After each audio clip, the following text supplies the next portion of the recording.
Reality collapse and reality fragmentation. What are these and what do they have to do with betrayal? Leslie Wells, connection coach here. I help individuals work on their romantic relationships to help them thrive, heal, repair by looking at things through an attachment lens. Their attachment style and the wounds, triggers that they have, and their partners, so that they can understand their partner better, improve their relationship to self, improve the overall relationship as a whole by coming at things from a different perspective and understanding their attachment wounds so that they can break negative cycles in the relationship. And a large part of what I deal with is betrayal, because attachment wounds, childhood trauma, a lot of times will reveal itself or present in affairs and infidelity. If you've seen any of my TikToks, you know that I truly believe marriages can be completely repaired, and there is healing that can take place if both partners are 100% committed to the work and they rebuild the marriage from the ground up. So even though this has occurred in a relationship, it does not mean that the relationship is doomed forever. There is healing and repair that can happen, and they can have a much better relationship than they ever had before. But part of doing the work, I think, for the betrayer is understanding the experience of the betrayed person. That helps them to be able to validate, reassure them, and to understand their experience. And a big part of that experience for them is this concept that we're talking about of reality collapse and fragmentation. So let me just give you this picture. I want to paint this picture for you of you and your partner have always lived in this house. You know the exact layout of the house. You can wake up in the middle of the night to go to the restroom and walk blind in your house in the dark because you know the layout. You know where all the furniture is. You know what the walls look like. You know if they're white or they're gray. You know it like the back of your hand. It is part of your life. It is part of your reality per se. And then one day, all of a sudden, you wake up from sleep and you wake up and all of a sudden you don't recognize your home anymore. You wake up, you look around, nothing in the room looks familiar. The furniture is completely different. It's arranged completely different in different places. The walls are no longer the same color. You don't know the layout of the house. It feels like you are a stranger who has woken up in a surreal life, in a surreal world, and nothing is familiar. This is reality collapse. It is jarring, it is confusing, and nothing looks or feels the same. You feel like you are a stranger in a strange world, and everything is unrecognizable to you. This is reality collapse. This is exactly what happens for a person who has been betrayed.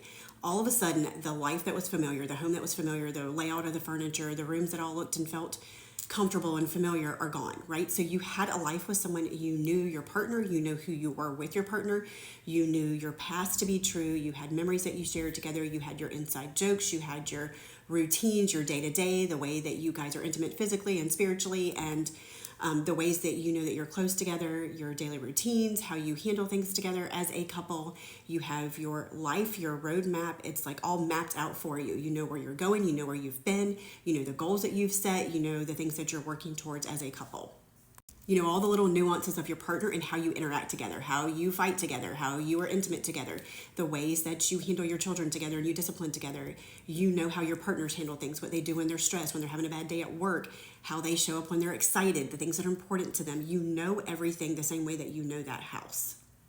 You know how you feel, how you show up in the relationship, what it does for you, what's fulfilled for you, what you're able to give back, and you know your judgment in the relationship. And now all of that has been rearranged the same as that house. You know nothing.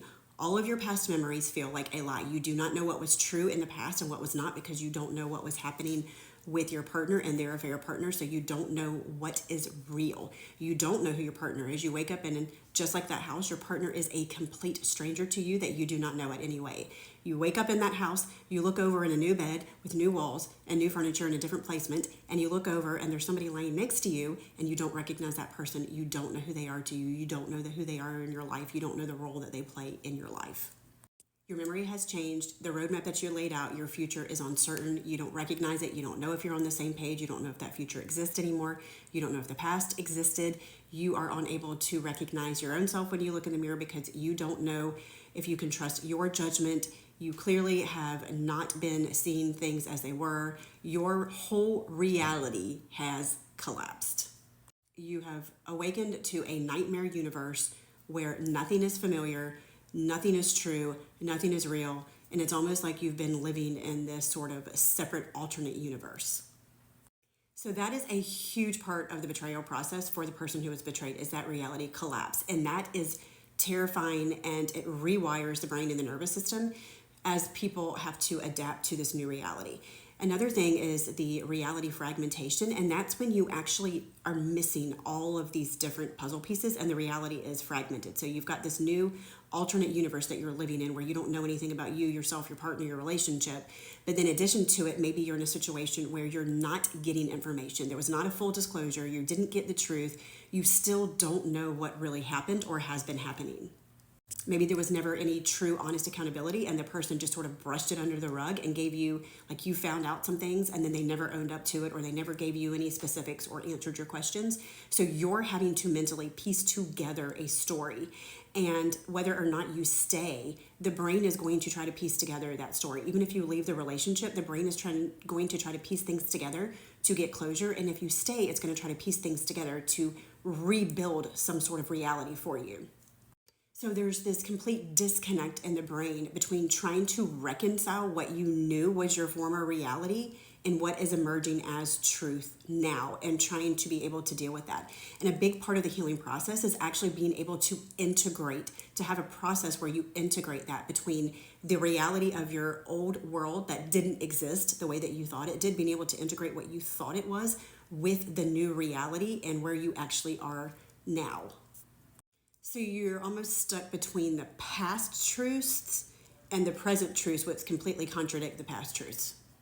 And people get really almost sort of crazy because they start to doubt their current experiences because they don't know if they're really living in an alternate universe still now. Like, this is the true universe. This is actually what is, because it's come to light. But at the same time, it doesn't feel that way.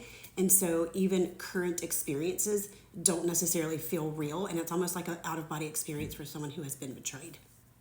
And there can be this longing for the old life while also not wanting the old life, because you know that even though you wanted that old life, it's not actually a real, true old life. So you're wanting something that never really existed, that you just believed existed.